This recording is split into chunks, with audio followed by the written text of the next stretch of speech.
In part one of this video, I showed you Andrews Geyser here in Old Fort, North Carolina. And today, this is part two of the videos, I'll show you the last two plaques that are here at the geyser. This one is a memorial to the incarcerated railroad workers who built the mountain division of the Western North Carolina Railroad. Look around. See the railroad tracks looping up the mountainside? About 3,000 African-American men and a few hundred African-American women, virtually all of them prisoners and former slaves, laid those tracks. Between 1875 and 1879, they also created 7 tunnels to get the mountain division of the Western North Carolina Railroad to the top of Old Fort Mountain. Some of those laborers had been convicted on false or flimsy evidence or sentenced to terms much longer than their crimes merited. They arrived at nearby Henry Station in crude boxcars, having been shipped like produce from the North Carolina State Penitentiary in Raleigh. And if you don't know North Carolina geography, Raleigh is about a 3.5 or 4 hour interstate highway drive from here now. I have no idea how long it would take to go on a train in the 1800s. Anyway, with only their muscles and a few hand tools and the aid of black powder and nitroglycerin, which was first used in the southeastern U.S. on these tunnels, the laborers performed brutally hard work under severe conditions.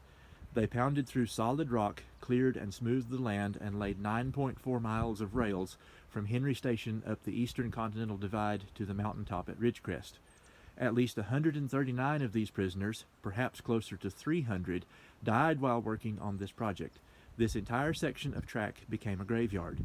This plaque, installed in 2021, recognizes and memorializes those convict laborers, their work and sacrifices. Without them, the railroad would not have been built. And now we'll see the other side of this plaque that was built just as recently as a year ago.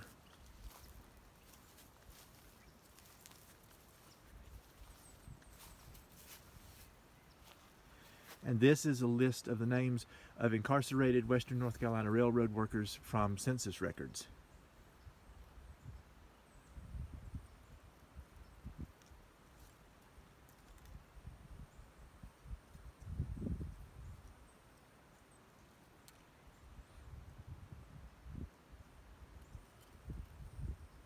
Many of these persons were state prisoners who were forced to work on this railroad.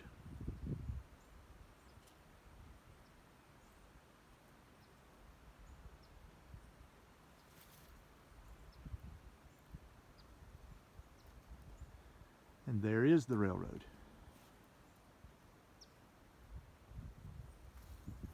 Those panels that you see hold back the ballast and the gravel that the railroad is sitting on. Maybe you can make out that solar panel there that operates some sort of signaling device, I would assume, on the railroad. I'll zoom in and see if it helps.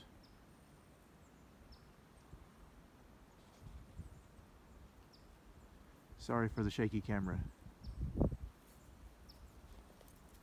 And now the last plaque here at Andrews Geyser is a plaque that's over here by itself to commemorate Confederate veterans from North Carolina. It reads, McDowell County, 1861 to 1865. When called upon to defend their homeland and firesides, men and boys from McDowell County answered the call by the hundreds. From the first musket shots fired at Big Bethel to the last shots fired at Appomattox, men from McDowell County were there. Banded together by history, they helped form the following regiments in what has been described as the greatest army ever assembled.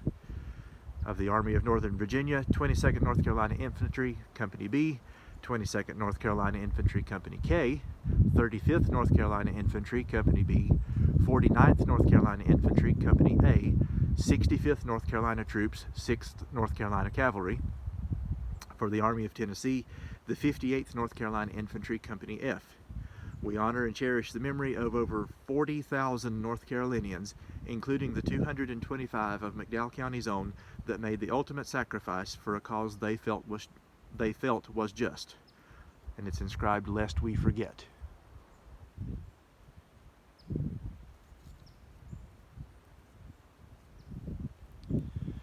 That's all the plaques that are here at Andrews Geyser, but I want to show you one more huge stone that always makes me think of Abraham Lincoln when I see it. If you've seen the huge statue of President Lincoln at his memorial in Washington, I think this bench might just remind you of that.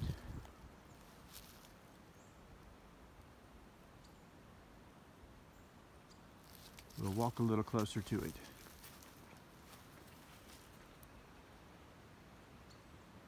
And it looks like the birds enjoy this bench too. It's carved out of one huge block of stone, whatever kind of stone it is. And it's on this base, which is another stone. And it looks like somebody with green spray paint decided that it needed to be a little bit greener. The back is sort of shadowy, but there was a plaque here on the back of it which has been taken off, and CDO plus CSO decided to carve their initials into it in September of 2020. There's been some vandalism to it, a little bit of red paint on it, but most of it's been scrubbed away. It doesn't look like it's damaged, this big bench. But the top of these armrests is about 5 feet off the ground. And the back of it here looks to be, it's over 2 feet high, that backrest. And so if you ever want to feel very important, you can climb up on that bench. There are picnic tables here. There's a picnic shelter with 4 tables there. Last week I showed you the state of the geyser itself. It is still drained, still being worked on, I suppose. Most of the snow and ice have melted out of it. We won't go down into it today, but I'll show you that most of the snow and ice are gone. If you watched last week's video of Andrews Geyser Part 1, I hope you will give us a like and a subscription, or subscribe to the channel on that and like it and leave a few comments. If you like this one, I hope you'll subscribe and leave a few comments. If you'd like to see more of what goes on here in McDowell County, or some historical landmarks around here, let me know that in the comments too, and I'll be glad to record them and put them up.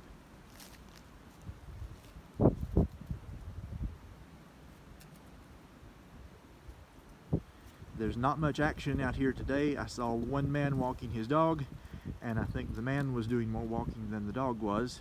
The air temperature is somewhere right about 30 degrees Fahrenheit.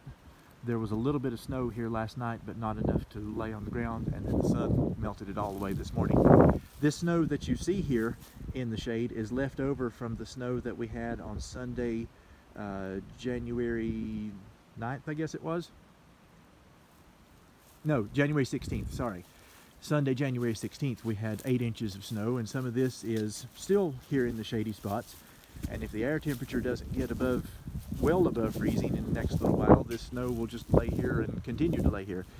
You can see over on the hillside there, under the railroad tracks where it's always shady, we're looking south, and so that's the north side of the hill where the snow is still there. It's still, the old folks used to say if snow stayed a week, it was waiting for the next snow. And we've had 2 more little snow showers since the big one, so maybe winter's not quite over yet. Here in a few more days, the groundhog may tell us